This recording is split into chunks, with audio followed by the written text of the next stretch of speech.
Dans ce 28e numéro des Maxi News, on parle des nouvelles Galaxy Tab S10 et du S24 FE de chez Samsung. Bonjour et bienvenue sur Maxlux, j'espère que vous allez bien.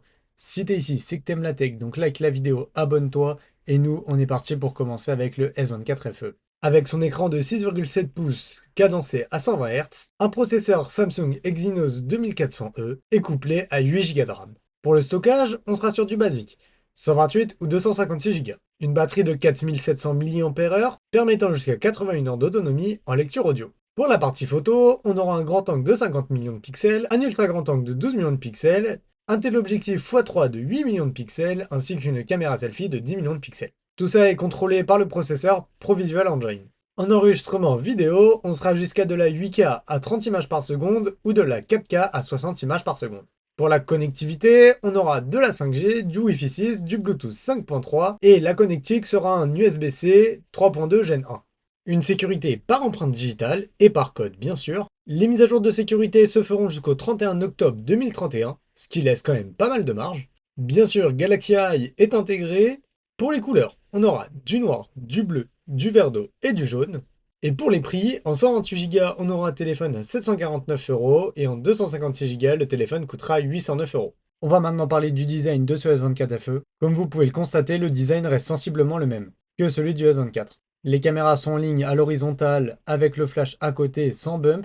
L'écran est toujours avec des bordures très fines malgré le petit menton observable en bas de l'écran. Le poinçon caméra, quant à lui, est toujours présent en haut au milieu de l'appareil. Le bouton volume ainsi que le bouton power sont du même côté du téléphone. Sur la tranche supérieure, on aura des micros. Sur la tranche inférieure, on aura des micros, des haut-parleurs ainsi que le port USB-C. Et je vous rappelle que c'est le seul port de ce téléphone. On va maintenant parler de la Galaxy Tab S10 Plus.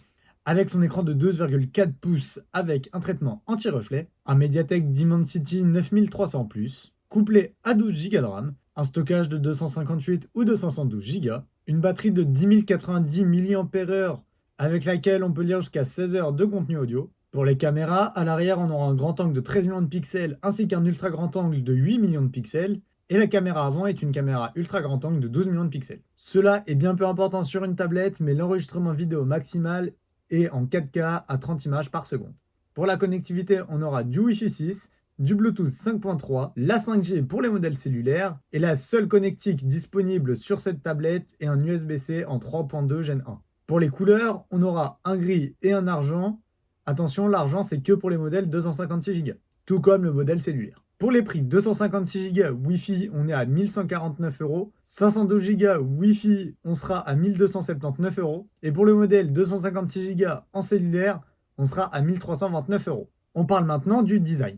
Vous pouvez constater que cette tablette est on ne peut plus classique chez Samsung, avec la piste pour accueillir le S Pen, ses deux caméras, ainsi que son flash. Oui, le flash est quand même rare sur des tablettes encore aujourd'hui. Par exemple, chez Apple, le flash, on va le retrouver que sur l'iPad mini ainsi que sur l'iPad Pro. L'avant est on ne peut plus classique. On retrouve une tablette avec un grand écran et des bordures assez imposantes pour la prise en main. Dans ce dernier volet de la vidéo, on va parler de la Galaxy Tab S10 Ultra. Un écran de 14,6 pouces 120 Hz avec un traitement anti-reflet. Le processeur est un Mediatek MT 6989, couplé à 12 ou 16 Go de RAM selon le stockage choisi. En stockage, on aura 256 Go, 512 Go ou 1 Tera disponible. Une batterie de 11 200 mAh qui permettra jusqu'à 16 heures de lecture audio encore une fois. Au niveau des caméras, une caméra grand angle de 13 millions de pixels, une caméra ultra grand angle de 8 millions de pixels. Les caméras avant, quant à elles, seront toutes de 12 millions de pixels avec un grand angle et un ultra grand angle. Au niveau de l'enregistrement vidéo, on sera de la 4K à 30 fps. Bon, sur une tablette, c'est pas ce qu'on lui demande non plus de faire des films de dingue. Pour la connectivité, on aura du Wi-Fi 6E, du Bluetooth 5.3, la 5G pour les modèles cellulaires, et le seul port USB-C qui sera présent donc sur la tablette sera en 3.2 Gen 1. Pour les couleurs, on aura un gris et un argent. L'argent sera disponible que pour le 256 Go. Pour les prix, donc on commence le modèle de base, donc 256 Go Wi-Fi.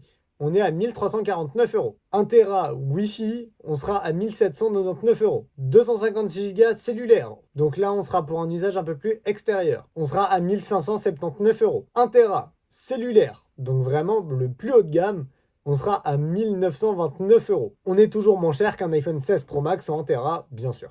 Pour le design, il n'y a pas grand chose qui change donc sur la face arrière. On a toujours cette piste pour accueillir le S Pen, ses deux caméras, son flash. En revanche, à l'avant, on a quelque chose à dire. Depuis la génération des Tab S8, ils ont introduit le modèle Ultra, qui a comme particularité d'avoir deux caméras à l'avant dans une encoche. Samsung, les premiers à se moquer de l'encoche d'Apple sur l'iPhone X en 2017, ont juste en réalité un peu de retard. Bon, on va passer ce sujet-là. Les bordures d'écran sont aussi plus fines, vous l'aurez remarqué. Alors, à la prise en main, je sais pas ce que ça donne parce que je n'ai jamais eu de Tab S Ultra du coup, ni de Galaxy Tab tout court. C'est quand même un design que j'aime bien, que j'apprécie. On a des bords plus fins, ça doit être plus agréable à regarder.